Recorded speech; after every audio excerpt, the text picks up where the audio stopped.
জুৱাৰী।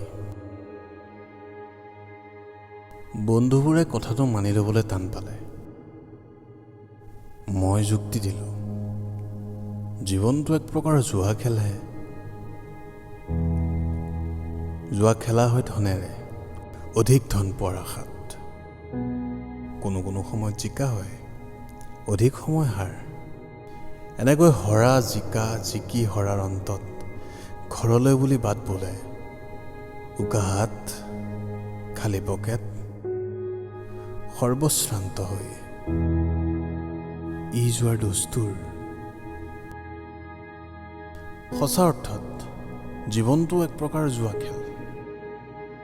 জীৱনৰ জুৱা খেলখন খেলা হয় ক্ষণেৰে। একোটা ক্ষণ এক অমূল্য ধন।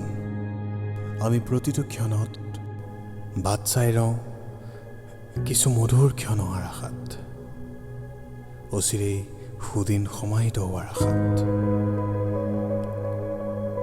এনেদৰে ক্ষয় হয় জীৱনৰ অমূল্য ক্ষণবোৰ, কেতিয়াবা সুদিন সমাগত সাময়িকভাৱে, অধিকাংশই সুদিন পৰাহত। অৱশেষত বাট পলো ঘৰলৈ বুলি। খালী হাত, উকা মন, অনুতাপৰ অগণি, বিবেকৰ দংশন। ই জীৱনৰ দস্তুৰ। মোৰ যুক্তি এখোপ চৰি গ'ল। যুক্তি দিলোঁ, জীৱন বা জীৱ শব্দটো মূলতঃ জুৱা শব্দৰ পৰাই উৎপত্তি, য'ত জ আৰু ৱ এতিয়াও বাহাল আছে। পিছে বন্ধুবোৰে কথাটো মানি ল'বলৈ টান পালে।